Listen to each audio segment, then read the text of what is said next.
Sorry about that, folks. I started this example and made a very brief video instead. I was going to go try to show you an internet site, and instead I accidentally ended my previous videos. So we'll pick up where we left off here in 8.5. We were looking at this oil production data and trying to determine what kind of a function we wanted to use to model it. So I've got years from 1991 up to 2007.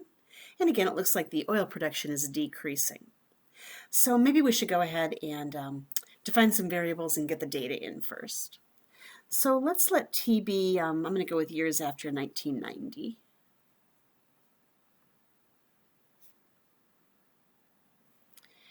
And I'll do P for production. We'll let that be production in, what's it, millions of barrels.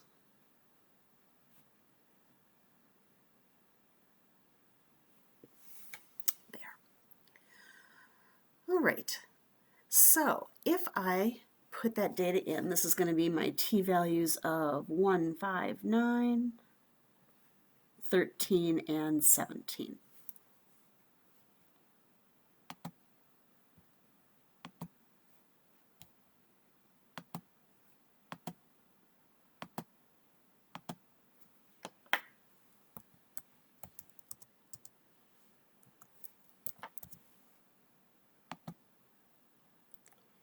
All right, get some oil production values in here.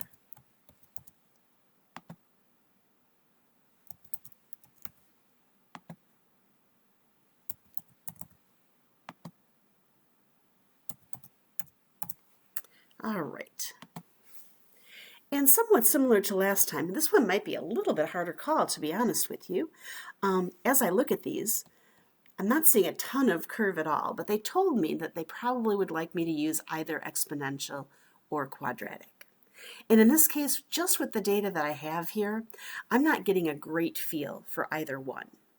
So in this case, I might want to go ahead and say, maybe in order to predict what I should do with this, maybe I should go ahead and see if the production values kept falling after this point, or whether they started to come back up again.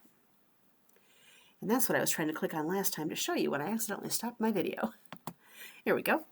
So as you can see, 2007 and 2008, based on this graph, are actually the low points in here. And then the oil production level started to come back up again after that. So because of that, instead of an exponential decay model, I'm thinking that a quadratic model would be better, knowing my end behavior should be going back up.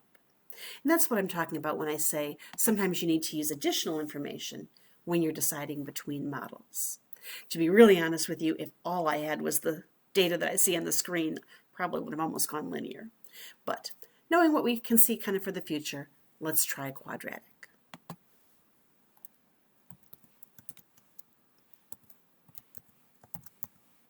AX squared plus BX, plus BX. Plus C. There we go. And now, kind of see if I can get this so I can see my axes. Now I'm seeing something that's a bit more similar to what I saw on the actual graph, where yes, the values do decrease for a while, but then after a while they actually start to increase again. And we're seeing that a lot better in this graph than we would have with just a strict exponential decay. So there are my A, B, and C values. I'm going to say P of T is 0.00379. T squared minus 0.207 T plus 7.575.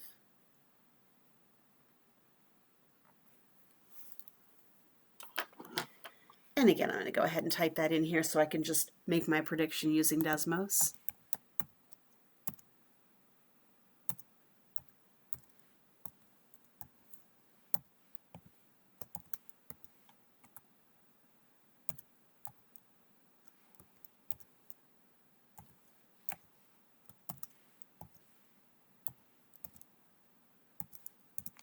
There we go. It looks like I typed everything in okay because it graphed right on top of the old one, but I'm going to get rid of that now. And we're going to predict for, I guess it was 2015, just based on our model. So I'd want P of 15. And our prediction would have been that it would have just started coming back up at 5.32. I guess that would be million barrels.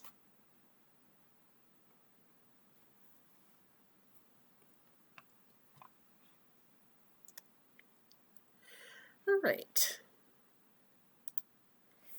So there it is in writing. I wrote up my function as well as my prediction. And you can see that it looks like it was just past the low point here.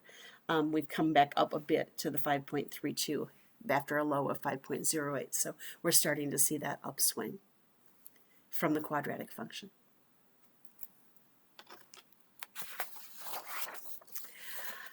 All right, lastly,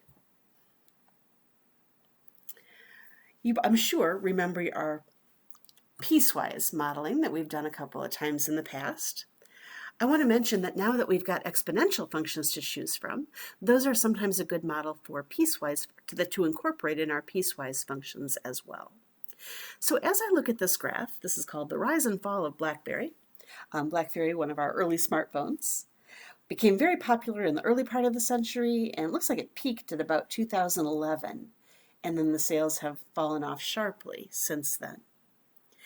This picture doesn't exactly look perfect for any of the types of models we've looked at so far. In fact, I would argue that this side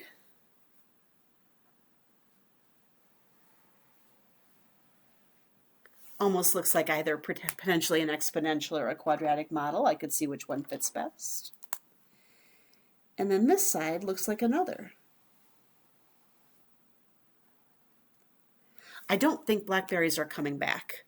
So on this side, I would definitely say that I'm thinking exponential because I would want to make sure that I don't have end behavior that brings them back up, right? I'd want them just to continue to decline. So I'm really in favor of using an exponential model on this side. Although on the other side, we could check, potentially, if we don't go back before 2003, potentially this could be part of a quadratic, or it could be an exponential, right? As long as we say we're not going to go before 2003, we don't have to worry about it coming up over here. So maybe we'll check the R-squared rates on both of those and see which one seems to be the better fit on this side. But I'd like to use exponential on the other side. All right, I went ahead and I just estimated from this graph what the values were for several years. And we'll notice again that 2011 seems to be the year that we want to change from one to the other. 2011 really could fit in either graph, so when I made my data, I actually included it in both. These values that I have written down, where T is the number of years after 2000, and B is the BlackBerry sales. You'll notice from 3 through 11, I took data from here, and again, I was just estimating from the bar graph. And then from 11 to 21, I am estimating from over here. Again, just estimating values from the bar graph. Let's see if we can get a piecewise model for that. I'm going to start with this one because we said we weren't real sure whether an exponential growth model or a quadratic would be a better fit there. Let's find out.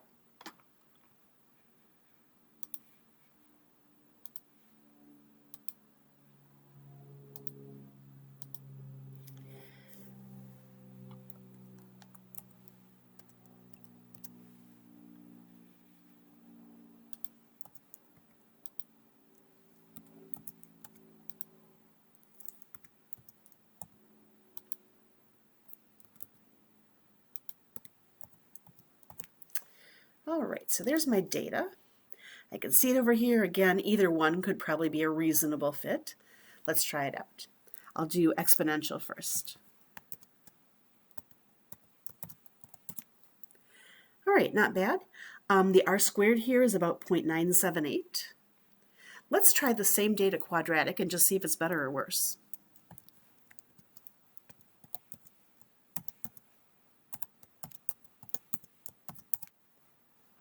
That's actually better, isn't it? Looks like we've got an r squared here of about 0.99. So in fact, I might be better off using the quadratic model for the left-hand side of this graph. Let's go ahead and do that. I'm going to start writing out my function as b of t.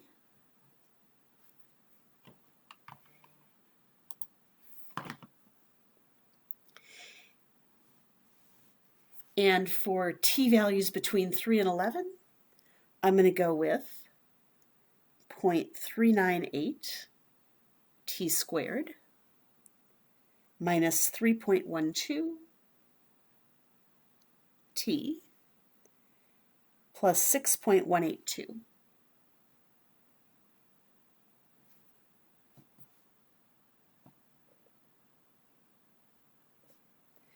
And it doesn't really matter. I'll go ahead and go less than 11 here and less than or equal to 11 on the other one, but it doesn't make any difference where you put the equal to. That's really just it's your own judgment call. All right, let's try this one. This one we said we're going to definitely stick with the exponential because we didn't want it to come back up again. We wanted it to continue to die away. Blackberry sales are certainly not increasing again. So I'm going to go back and I'm going to put in my second table here.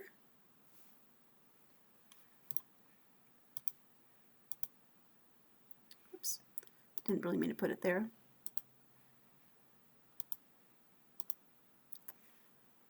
Oh, I don't know why that's x3 and y3, but that's okay.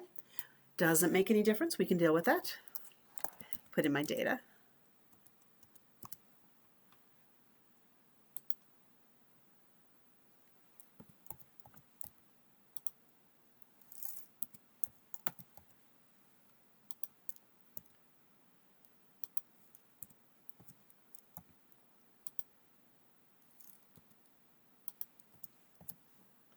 All right.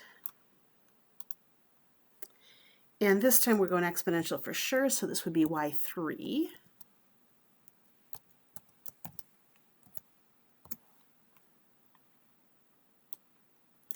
And again, a good r squared, 0.98, so I'm happy with that. And there are my parameters. So I'm going to say A is 1372.58 times 0.682 to the t power. And we're going to go with t greater than or equal to 11 here, thinking that this is probably a reasonable prediction, even after the last data points that we have, because we really do expect the BlackBerry sales just to continue to decrease as time went on. All right, let's just see how well we fit our data overall. We've done what we were asked. We found the model, but what I'd like to do here is I would like to turn off the regressions and just leave the endpoints up. Well, actually, I can keep the regressions on, I guess, what I want to do here. Okay, I did not want the exponential on the first one. I wanted to go with the quadratic. Oh, but I'm going to need to restrict the domains. Okay, I'm just going to leave my points on for right now. And let's go ahead and put our piecewise function in more or less piecewise form. We'll say that first of all we have our quadratic, which is 0.398 t squared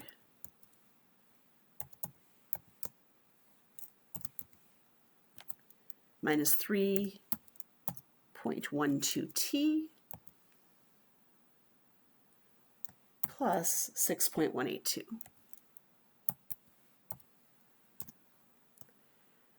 But we only want that from 3 to 11. All right, so there's our model for that first part. And then we're going to put in the exponential function,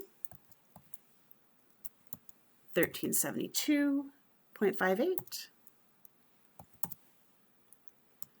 times 0.682 to the t power. And we only wanted that one to be valid for t greater than or equal to 11. Oops, except I don't really want that in the exponent, do I? By the way, greater than or equal to doesn't really make much difference when you look at it on the graph, so I didn't take the time to go into the menu and find the greater than or equal to. I just put greater than, but just for a quick graph, that's sufficient. And notice that's not bad. The two sides do seem to, actually, they even seem to come together reasonably well. You've seen before, piecewise functions don't always do that. And there seem to be reasonable models on both sides for our data.